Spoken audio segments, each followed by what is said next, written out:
All right, welcome to the Key Ministry Disability Ministry Video Roundtable for September 2022. And our topic today is the words we use, a thoughtful conversation on the language of disability ministry. My name is Beth Golick. I'm with Key Ministry. My colleague, Catherine Boyle, she's waving, she's the Director of Mental Health Ministry for Key Ministry. So we are delighted to have a big group here today, and we're going to get the conversation started. So I'm going to attempt for the first time in my hosting these roundtables a poll. So get ready. Here we go.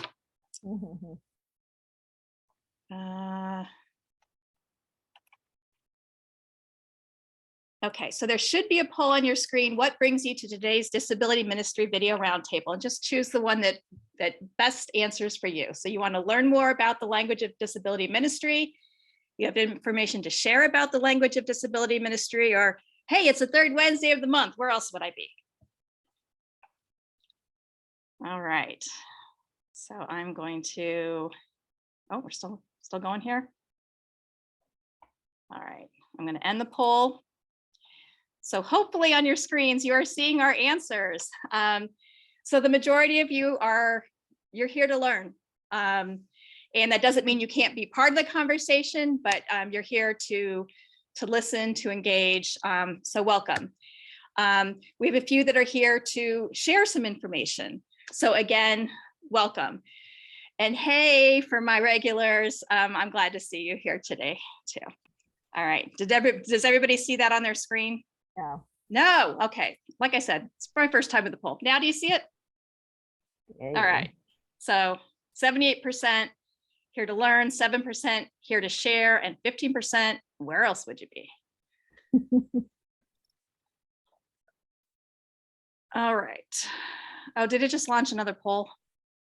No, okay, we're good. All right, so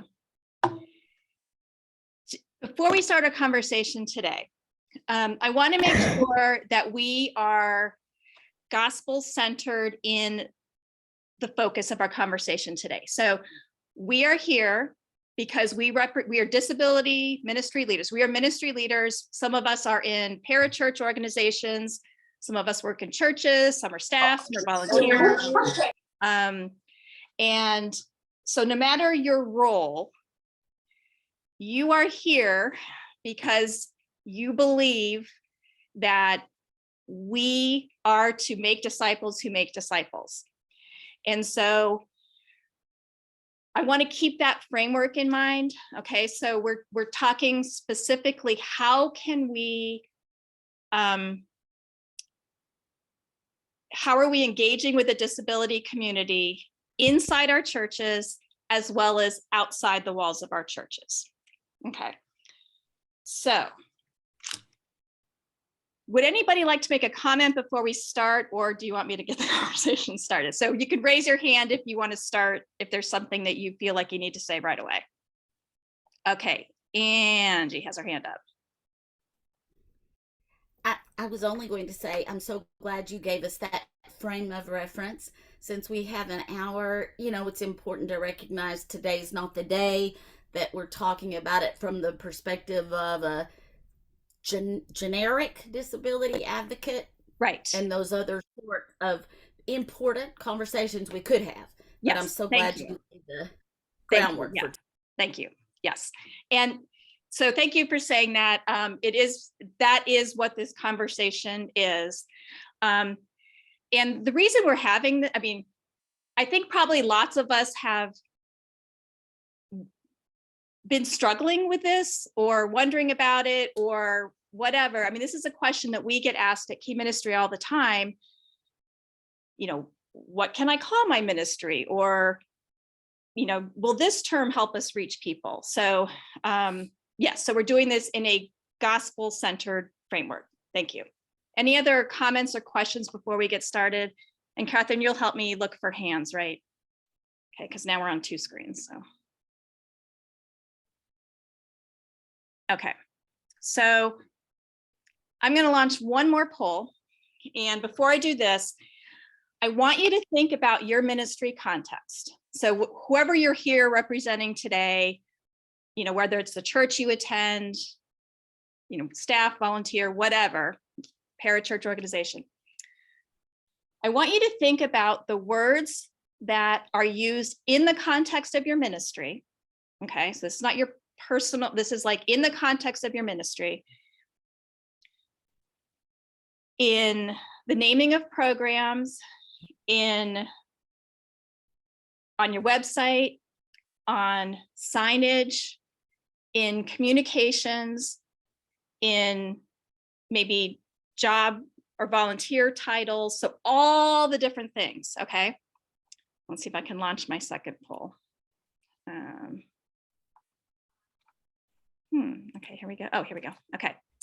All right, so here is a poll. You can answer, you can choose as many as you want. And then there is one that says other if, you know, if you have more that apply. Okay. So again, this is in your ministry context, and I'm going to read them just in case. I'm not sure if everybody has access to viewing them. So which, and you can choose as many as you want in all these different things, your website, your signage, your programs, your titles, your verbiage: accessible, differently abled, disabled, disability inclusion, disability friendly, handicapped, sensory friendly, special needs. And then this one is kind of like like unlimited, indispensable, like titles kind of like that, and then other. I'll give you a few more minutes here. Or not minutes, but a few more seconds.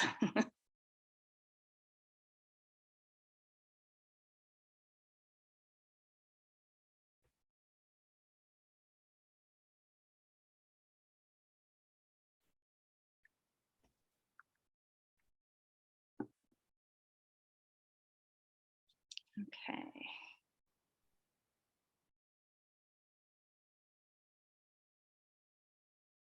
Wow. Okay. Thank you, everybody. That's a great response. So I'm going to end the poll now. And this time I'll actually show you the results. Okay. So hopefully you can see this on your screen. So again, you're choosing multiple answers here. So 74% use the term accessible in some fashion. 12% or 4 of you differently abled, 26% disabled, 56% disability inclusion, 15% disability friendly, 3% handicapped, 47% sensory friendly, 47%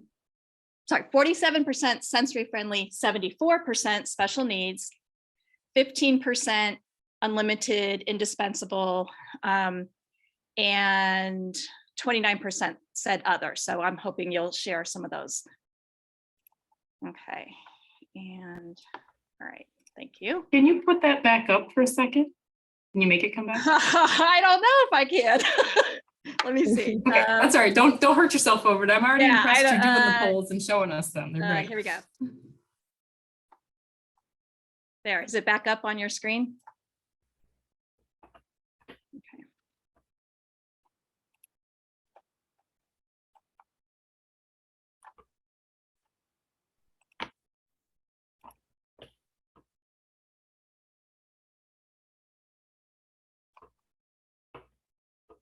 Okay, and I'm sorry, I'm just now seeing the chat. I think all those got resolved that couldn't see the poll before. Okay, I'm going to stop sharing now. Okay, but okay, great.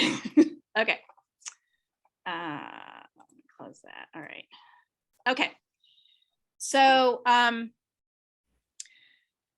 who would like to be brave and ask a question? Like, what are you struggling with? What do you have to share? Okay, and in the chat we have some of you that chose other, the words use disability ministry, inclusive and inclusion, but not with disability in the wording. Okay, all right, thank you. So those are some other choices as well.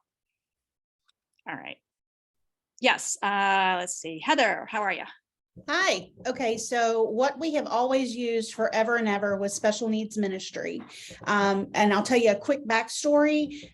We had special needs, compassion special needs placed on t-shirts for camp. And this is for students and adults, and the kids went with kids to kids camp. And when we were tie-dyeing our t-shirts, our leaders who are special education teachers saw this on the t-shirt and they were horrified because they said in their world, special education doesn't exist, exceptional needs exist, and that could be at the top end of the spectrum or at the bottom end of the spectrum, just depending on what you're, who you're dealing with. And so they said, don't be surprised if you never see them again, because that is not what a parent wants to hear or see when they are talking about their kids with special needs. So even though they may call it SPED internally, they never talk about the kids or the parents that way. So we are still compassion special needs because we have used the term all in, meaning everyone's welcome, everyone is included. But some people said that sounds like it could be women are all in and men are all in because they want to come and help. So we're really struggling, and this is a very pivotal defining moment for us. We have to get signage, we have to get parking lot signage, and there are going to be vinyls on our doors with another entrance for our kids and adults that can't go through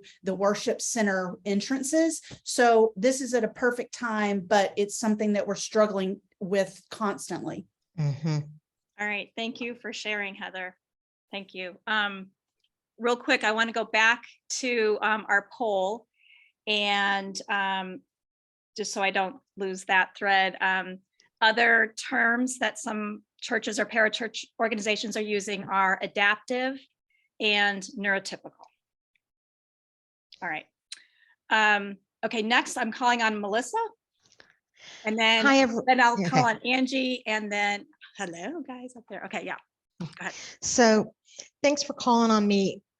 As a person, as an adult woman with a disability, I really struggle to have the term special needs used for anything, because that's a term that parents use in talking about their children.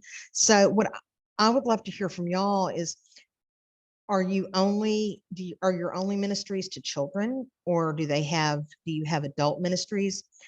Because I know, and then I was on the front end, I'm 56, and I was on the front end of the fight for person first language, person with a disability.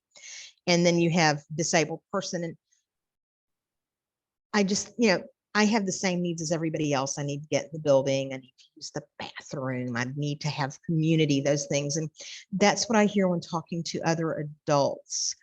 Does that resonate with anybody? So, okay, so I'm seeing nodding heads. I'm seeing some hands. So yeah. I see. Okay. All right. So I make sure because this is good stuff. So I'm going to go, hang on. Let me just write this. Okay. So here's who we're going to hear from next. And that is, we have Angie, and then Katie, and then Carrie. But then I saw Corey, you have your hand raised. Was that to ask a question, or you were saying like, yes, Melissa? No, to kind of clarify what she said, I think that the verbiage we use depends on what ministries are available, right? And because a lot of, from what I've seen too, a lot of it is that some are only in kids ministries, some are pervasive across the whole campus. And so I think that she brought up a very, very good point. And I would, when we talk about like this and what the verbiage we use, if people could say in their like experience what ministries their churches offer, like maybe not specifics, but just if it's everybody or if it's kids, that'll help give more context.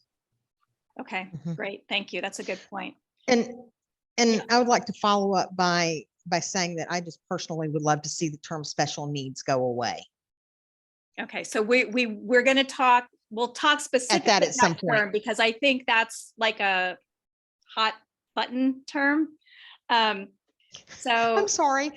My No, first time no, on the that's- call and I'm no, that's creating what a and firestorm. oh wait, I meant to say this in the beginning. So this conversation, I'm not sure that we're going to come up with like, ta-da, this is the word that we should all use for everything. Okay. This is also not a conversation to shame anybody. I mean, this conversation is because we want to welcome, include, engage more people with the gospel. Like that's what this is about. So, you know, so let's continue. Like, let's have these discussions. Okay. Here's who we're going to hear from. We're going to hear from Angie, Katie, Carrie, Lillian, Doc. And also, I just want to say that in the chat, Melissa, you got some yeses. And there's a little discussion about people first language, which that's a whole nother thing, because I Yeah. agree. We were taught a few years ago to use people first language. And now perhaps the opposite is true. So yeah, thank you Yeah, for yeah, showing us the shift over here. Yeah. yeah. And again, so that's why it's good crazy. to have these conversations. Okay. So Angie, are you now? I lost where you. There you are. Okay, Angie, go ahead. I'm here. Yes. For those who don't know me, I'm originally a speech language pathologist. My doctorate's in brain and behavioral sciences, and I'm just going to use this term and tell you why, special needs ministry coordinator at Dallas Baptist University. For our graduate students who are getting Masters of Arts in Family Ministry and or Children's Ministry and have a special needs concentration. So just because you said the context matters, but you know, I also have a special education background and do not like the term at all. And I heard you say that's not what we're trying to resolve today, but basically, you know, powers that be above me discovered that that is the term that people often search for online, you know, in my context, because I am training graduate students who really want to be there because they're hungry and desperate for information. And so these kind of conversations is what we have all the time, but they're serving in a variety of contexts, whether that be camps, churches, all of the above, really.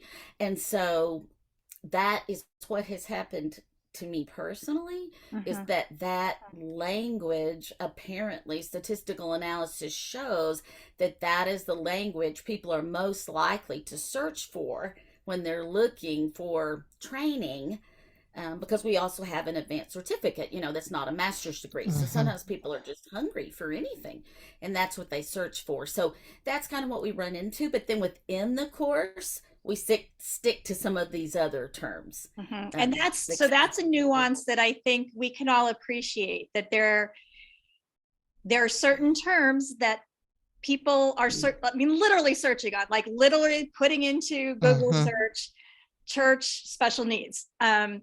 And so thank you for that, for pointing that out, because I think that's a good thing for us to remember. All right, Katie. How are you? Hi. It took me a minute to figure out how to raise Hang my on, hand. let me mute my. I don't know if I can figure out how to put my hand down, but It'll go down eventually. I think. yeah, perfect.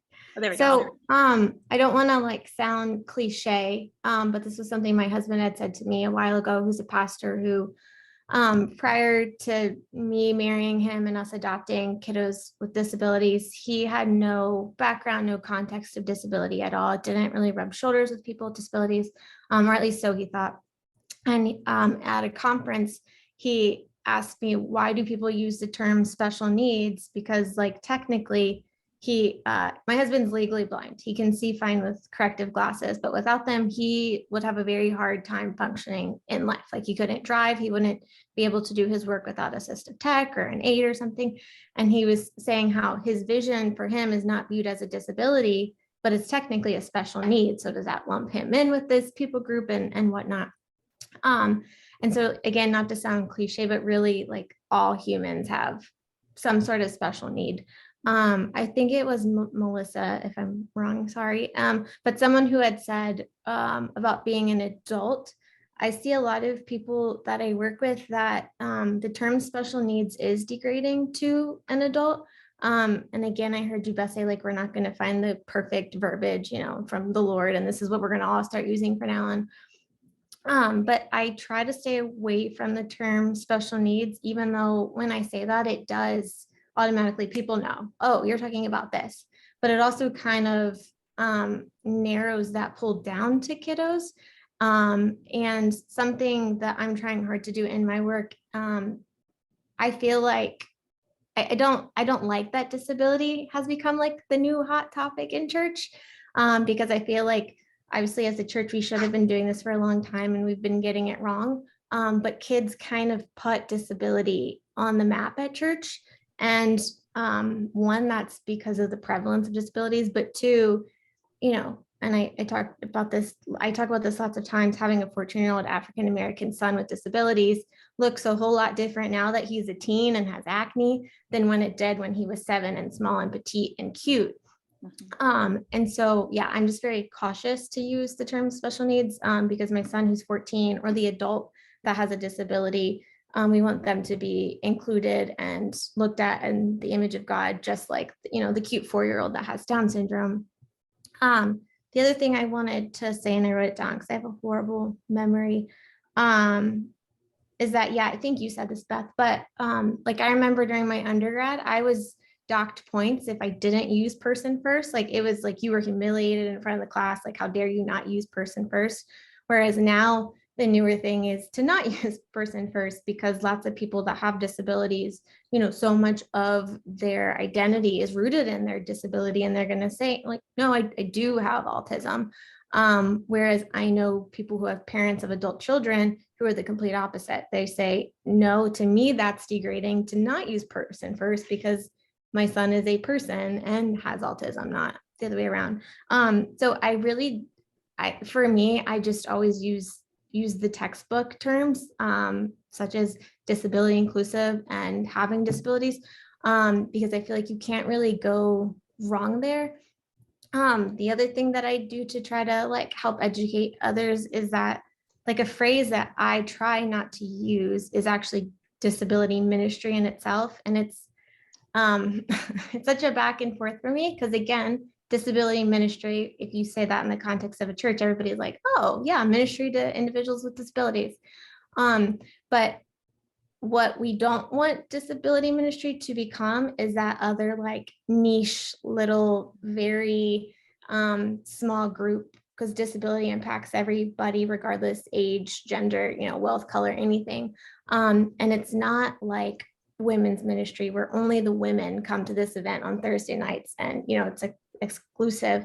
We want it to be more of the DNA of our church. So our ushers and greeters and our people you bump arms with in the bathroom, and everyone knows that like we care about disability and it's not this small niche ministry that we're going to keep quiet in the back. So yeah, that was my roundabout way of saying I don't personally use the term special needs. I even try to not use terminology of disability ministry, but I do also get that flip side of we're trying to educate others and they do need to have some sort of generic level of understanding. Right. And I think Katie brought up a really good point. And I would assume this is true for everybody on this Zoom today, but we want to be as honoring and respectful to people as we can. And different people feel differently about the language of how they personally want to be identified. And so, whereas somebody may prefer person first language, another person may not. And so there isn't like one way that is the most respectful, honoring way, because different people feel differently. Okay, we've got a lot going on in the chat. I want to call on Carrie, Lillian, and Doc, and then I'll address the chat. So Carrie. Wonderful. Thank you so much. I just wanted to share our experience as a church. So I lead a disability ministry in Minnesota, and we launched about 10 years ago. We launched with the term special needs assistance. And the reason for that was to cover anything from an allergy to a severe, multiple diagnosis. And when we launched, it was almost exclusively elementary age. So we were in kids ministry, so birth through grade 5, almost exclusively elementary kids and families were who we were supporting. Within the second and third year, that changed to almost 2, 3, and 4-year-olds that we were seeing. And what we watched happen as we led with that special needs language and with special needs assistance coming alongside a family, you could almost physically watch the wall go up with a family and they would shut down.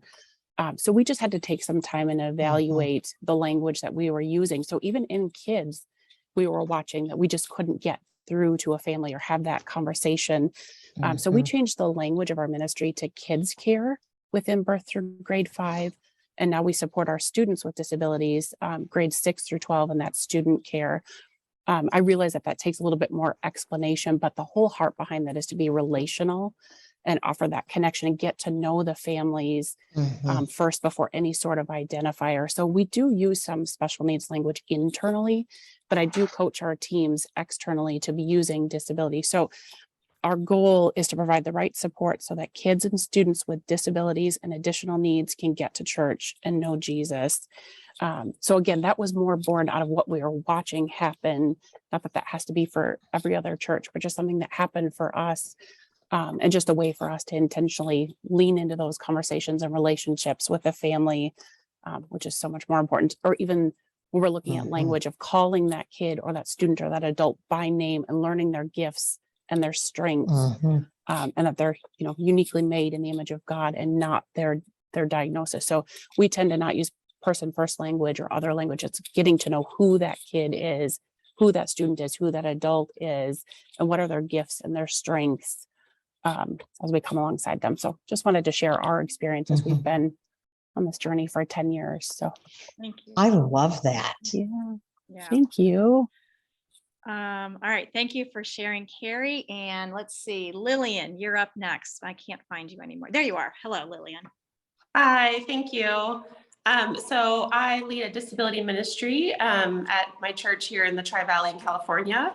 And it's actually a ministry that's been around at the church for about 30 to 35 years, which is really, I think it speaks to how valuable the community sees the disabled community. However, that also has brought a little bit of language shifting, where in my role, I do intentionally try to steer away from the term special needs. So there's a ton I could say, but obviously I'll keep it brief. I just wanted to point out that I think that what I'm noticing is there's a lot of really good secular resources about the disabled community. And I'm tending to see that the term special needs is really exclusive to Christian resources at this point. So I find that curious only because I think that, we're talking about a gospel-centered approach and making sure that it's evangelical and a lot of, making it accessible to the community at large to share the gospel. So I think that the terms are really, really powerful and they really do matter because I think families these days, regardless of the age of their family member with disabilities, is not using the term special needs. So that was my 2 cents on this topic, at least. Thank you. And that, I don't know if Bronwyn's on the Zoom, but she's in Southern California. And I know that they use the terminology that's being used in their school district. And so maybe, and so anyway, just want to share that. Okay. Oh, she's in Northern California. Okay. Really quickly, let's see. Next we'll do Doc, Victoria, and then I'll head over to the chat. Doc. Yeah, so I'm probably one of the more unique ones here in that we use both terms with our titles. So we're SOARE Special Needs, and we host the Wonderfully Made Disability Conference. And couple things on that. And first, I agree with everything that's been said here, and I agree also that we're not going to come to any decision on an aha moment. A lot of things we have to take in mind. I fully agree. I think it was Angela who said about the search. That's a massive one that we have to remember, but it's also dependent on where you live in the country. There's different terminology on where you live in the country. I'm in the center of the country. And for us here in the center of the country, it's special needs. The school districts are special needs. And so we're kind of following that same thing. We're doing what the school districts are. And we went as far as asking our families what they wanted. And all my parents refer to their child, no matter what, as having special needs. We're currently serving birth to 73 years of age, all severities. The only individuals that I've experienced, and I'm speaking as an individual myself who's disabled and having had a child with disabilities and special needs. And a physician who took care of a lot of kids with special needs and disabilities. And so there are what I have found, the individuals who find it offensive usually are the adults with disabilities who are higher functioning and self-advocates. They don't like that term special needs, but the adults who are lower functioning, the parents are referring to them all the time as special needs, and they get upset when you just refer to them as having disability. So, I don't think we're going to get any good answer here. The one thing that I will share as well that I'm finding a lot of heartburn with and a lot of pain myself. One of the main things I do is come alongside churches and try to help them start a disability or special needs ministry, whatever they want to call it. And to date, I've done over 500 churches throughout the world. But now where I'm coming up, they're starting to look at this, and then someone raises the question about what it should be called. And all of a sudden, we're now getting a debate in the church on the name of it.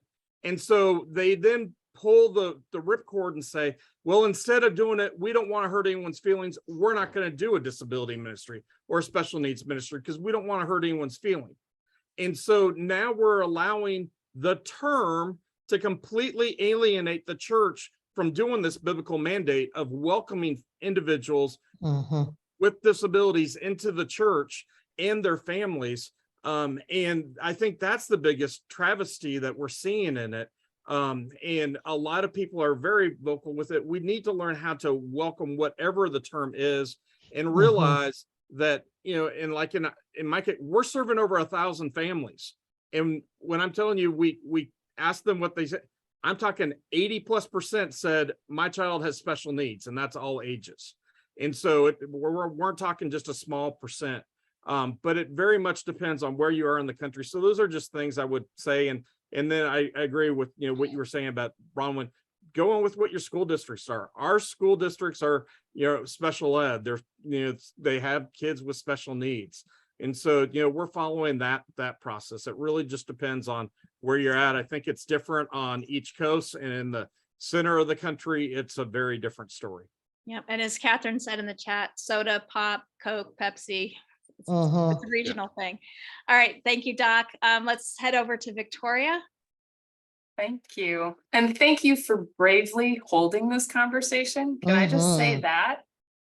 Because I agree with you. It's charged for a lot of people. And You can ask Catherine how much I wanted this conversation and how much I didn't want to do it. yeah, I'm sure. And so I just want to say thank you again for starting it off saying, let's all remember we're in this to disciple people, right? And honestly, that's what I keep going back to. Whatever phraseology makes sense for your church, and I say that all the time too, is that you need to know who it is that you want to invite in or who's already here and what's going to welcome them, like Doc has said. And I think that's hugely important. So use that language and be willing to change it, right? And I think Doc's absolutely right. One of our school psychologists at All Belong said to me, the worst thing you could do is nothing. So do something and be okay with getting it wrong. So be flexible, be humble leaders in this way. And I think that's a huge piece of all this. So start with asking questions, right? What is going to honor those who are here and who are willing to voice what this should look like and sound like to us. And so I just wanted to quickly say, I am actually in a master's program right now that is technically a special ed degree. The irony is that my program is specifically inclusion specialist. And so there's actually been some dialogue about changing what the degree is so that instead of at the higher ed level, it being a special ed, a master's in special ed, it's actually going to be shifting to master's in disability studies. Because that again matches much more with where the language is currently in law and in practice in the study and the research and the education world and all of that. But I also am just thinking about this as I kind of pair these ideas as I'm hearing everybody else talk, is if our job in the broader sense is to draw people to Christ, I think, what can we be doing that helps us all to form our identity in Christ?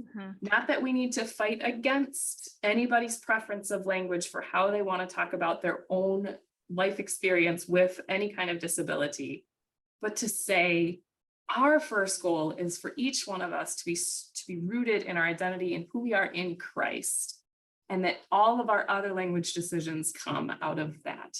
I'm just thinking along those lines today. So thank you. I love that. Thank you for sharing that.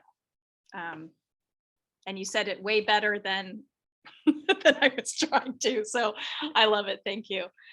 All right, I'm going to head over to the chat and get us caught up again, because the people on the recording won't be able to read the chat. But and then I have a question to share that that somebody had submitted ahead of time. And then I have a potential wording thing that I want to share just because I'm curious. So, okay, so we have in the chat, what do you all think about autistic people not wanting person first language? I'm having trouble with figuring out how to do that within the larger context of disability ministry and honor everyone well, not only with conversations, but with signage, broad communications, etc.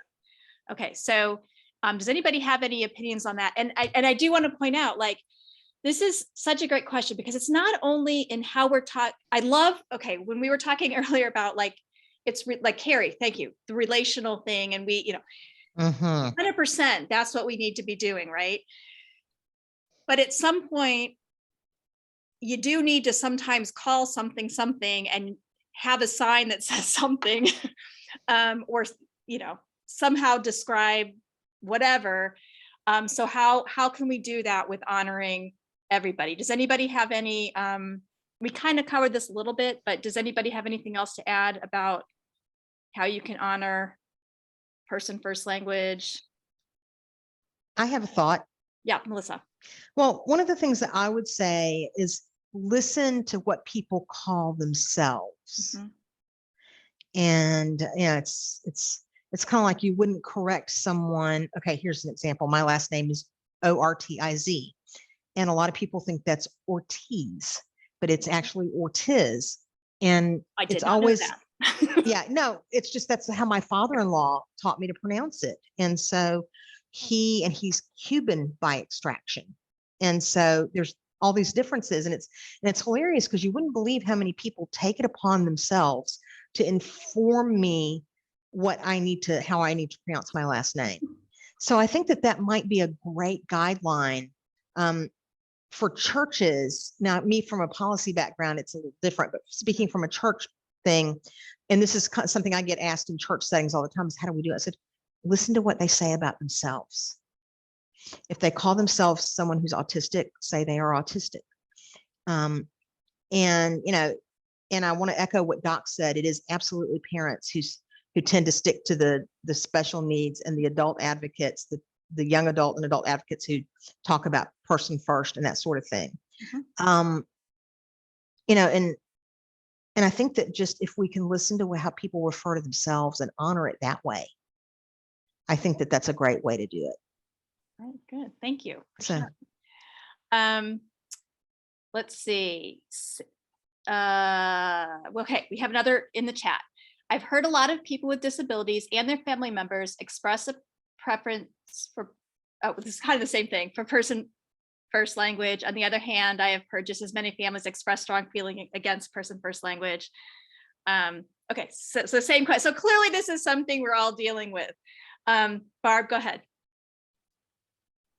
Well, so my brother just turned 53 and he has autism. So I have spent literally almost 49 years in the disability community. And in that time, I've seen these preferred terms change over and over and over and over again. So what we're talking about today is going to change again. So what we have to know is it is impossible to please everyone. And when we talk about we're putting out a broad signs and websites, we are sometimes going to get it wrong to some people. So the bigger thing I think we really need to be talking about is how do we prepare ourselves and our organizations to talk to people who feel offended? So what is it we need to be thinking about? What is the why behind what we use? How do we learn how to have conversations without a lot of emotion?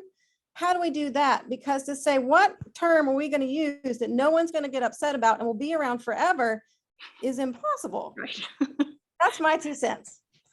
I love it. Thank you, Barb. And You're welcome. I think, and that echoes what Tori said too, about like being humble in all this, and we're gonna get it wrong, but we're having the conversation. I love it. So, Hey. and actually, hang on 1 second, Melissa. Okay. And Amy said the same thing in the chat. And she says, so that there's not going to be any verbiage that everybody's comfortable with. She says she sees special needs covering a wider scope than just disability. Everyone has a special need, and hers is math. I love that. Melissa, did you have something to add to that? Yeah, I was just going to say very quickly, to give you a quick background on person first language, that is actually the language that is in the ADA, and it carries over to Section 504 of the Rehab Act and also into various pieces of IDEA. And so that's why a lot of people want to default to that. And if you're talking about from a legal standpoint, if the church ever has to do something legal, that's a great thing to know, because it is what's in statute as the appropriate language. Whether or not somebody likes it, it's what's in statute as the appropriate language. So, all right, I'm done. I'll get off my soapbox now. Thank you. And that's actually, I was just going to read that in the chat. So, all right. And then, let's see. Oh, Catherine shared that her son is almost 26 with level 1/high functioning autism. He sometimes refers to himself as Captain Autismo. He's very funny. I like that. Angie understands completely what you're saying, Amy. And Amy was saying about we're not going to come up with a term, and everybody has some kind of special need. And so Angie's saying, including her own personal needs secondary to having juvenile arthritis since the age of 8. Yeah, we all have something, right? Tori's son calls himself ADHDiac. Is that right? Did I say it right? Yeah, and Melissa shares about her social media persona is DC Belle on Wheels. She was going to choose the Weeble since she wobbles but doesn't always fall down. I like that. Let's see. In the comments, special needs is very sanitized and soft. We as Christians seem to prefer that, sadly. And then some, thank you, Barb, about we have to be careful not to make people afraid to not talk about this topic at all. So, and again, thank you all for being here talking about it today. Lots of cultural factors that inform preferences. Listening to the communities we serve and a posture of humility is key, in my opinion. That's excellent. Thank you. We've got so much going on here. Let's see. Years ago, we went from Unveiled, that's a name of a ministry, Unveiled, Free to Fly, and All In. And our creative content decided our ministry should be called what they are: Compassion Kids, Compassion Students, Compassion Special Needs. Educators call it Exceptional Needs locally in the school district. So again, we're talking about, there's some regional differences here. Liz says, be okay with getting it wrong. That is so powerful. In our weakness, God's glory shines. And she thanked Victoria for her comments. Doc says, bottom line, know who you are talking to and just create the relationship and treat them like the person they deserve to be treated like. Yep. Okay, and then there's a website in the chat. It's from the National Center on Disability and Journalism. I'm going to read it because it's kind of a short one. I mean, I'm not going to read the thing. I'm not going to click on it. I'm too afraid I'll somehow mess up the Zoom, but the website is ncdj.org/style-guide. And we will post that link in the show notes when we post this recording. Special needs on some federal grants includes disability, homelessness, poverty, and possibly some other things. Comment, Barb, I loved what you had to say about being prepared to have the conversation when someone is offended. Tori says, yes, Dr. Kevin Timpe's book says first person language is good. Person first relationships are better. Yes, love that. Okay, I'd like to ask a question and then also throw out a term that I'm kicking around, but I'll throw out the term first. So as a staff person at a church, what do you think about the term Director of Disability Engagement? Does anybody have any thoughts on that one? Director of Disability Engagement. No thoughts? Kind of neat, actually. Anybody hate it? Does anybody like it? I think it's kind of neat. All right, I just want to see if there are any strong feelings one way or the other. That's just what I'm kicking around. But okay, let me ask a question since that was a dud. Let me ask a question and see if we have any comments on this. So if you are, let's say you're working at a church and you are wanting to do outreach to families impacted by disability,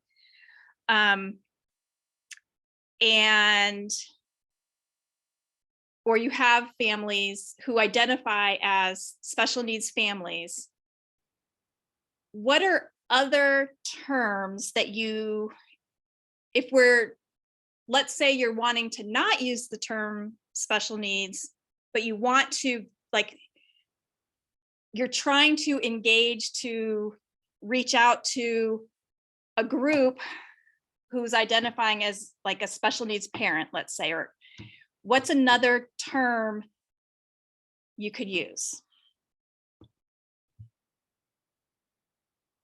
And I guess I'm thinking of this in a couple different ways, like what verbiage, and again, I know this is regional and everything else, but are there other terms that you might want to have somewhere on your website that people can search and find you? If you have a ministry, like specifically to care for families, how are you, what language are you using? Because you have to use some kind of language so that people know what you're talking about.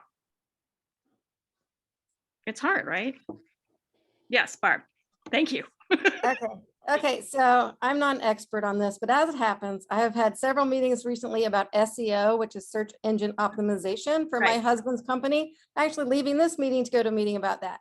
And what we are learning is you have to put in lots of key terms all over the place.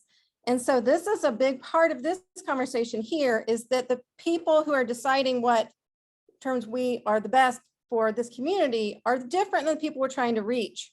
So this again goes back to kind of what I said before, is be prepared to have difficult conversations, because from a practical standpoint, if you want to move this mission forward, you have to reach the people who are not in these meetings.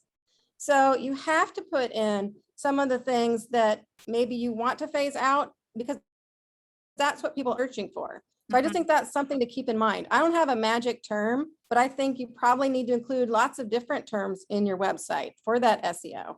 And I would love to hear from anyone who has more experience on this, because I'm just learning about it. Yeah, no, that's an excellent point. And I think that kind of drives home like my personal feelings, which I'm trying not to share my personal feelings, but thank you, Barb. Rebecca. I'm sorry, I can't go put my face on other than what's there. But I am in a bit of a unique situation. I am a Protestant convert to Catholicism. Okay. And in Phoenix, Arizona, that often means very Hispanic. Mhm. So And by the way, the Catholic Church is way behind the Protestant Church, way, way behind. So at my particular church, I am trying to get something going. And in the Diocese of Phoenix, there's about 4 churches in all of Phoenix and surrounding that even have anything for the disabled. Because of my son gave me, because he has a very weird diagnosis, and it gave me a wide variety of experiences. He started out mild, moved to moderate, moved to severe. He is now 24 years old and is medically fragile. So I feel like God gave me a lot. But one of the ladies said, I'm new here, this is only my second time logging in, but one of the ladies said, the one that works at the university, that when people search online, the thing that they type in is special needs. For somebody who's starting a program in, a group of churches that doesn't have a lot, to me, finding it online is a pretty high priority. I think at the moment in the Catholic Church in the Diocese of Phoenix, at least my particular church, we're going to stick with something that people will find online. So if special needs is what people are typing in, then they need to be able to find it. Because let me tell you, it is an unreached people group. I know it. Yeah, thank you for sharing, and let us know how we can help you out there in Arizona. Okay, I All right, contacted Doc. Go ahead. We have a couple other things in the chat, mostly responses about like different titles. So let me just share a couple. Director of Disability and Inclusion, Integration Coordinator, Ministry for Every Child. Some use both special needs and disability inclusion. Victoria, Rebecca, take a look in the chat because there's a lot of great stuff coming out of the Newark Archdiocese for the Catholic Church. So if you aren't connected, I can connect you. And then family/people affected/impacted by disability. Okay, here we have time for one more question comment, and that's going to be Victoria. So bring us home, Tori. Oh no, that's pressure. I was just thinking about some of the internal and external language disparities and things like SEO. You can actually put in keywords and even buy Google ad time and space and words so that if people are searching for special needs ministry in Tucson, Arizona, like you can buy the privilege of being top on that list, even if that's not the language that's actually on your web pages. Same with your SEO. You can type in keywords and have that be what they call like meta language that doesn't actually appear on your web pages, but it's within the search engines that are sifting through what is on your pages. And again, I would say, why can't we put on our web pages some phrases and say, if you're looking for information about special needs, disability, inclusion, this is our page for that. Like, let's just say it right there on our website. But that's just me. So I love it. I love it. I think that's a great way to end. So I just want to thank everybody for being here today. My takeaways today are that this is an awesome group, and I appreciate everybody's honesty and just willingness to work together and your vulnerability. I learned that we need to have these conversations. We need to be flexible. We need to be humble. We need to be thinking about our internal audiences as well as our external audiences. We need to learn a little bit about SEO. And so I just really, really appreciate you all. And I look forward to seeing you on the 3rd Wednesday of next month. So thank you. Shout out to Beth and Catherine. Thank you for bravely hosting this whole thing. Thanks for being here.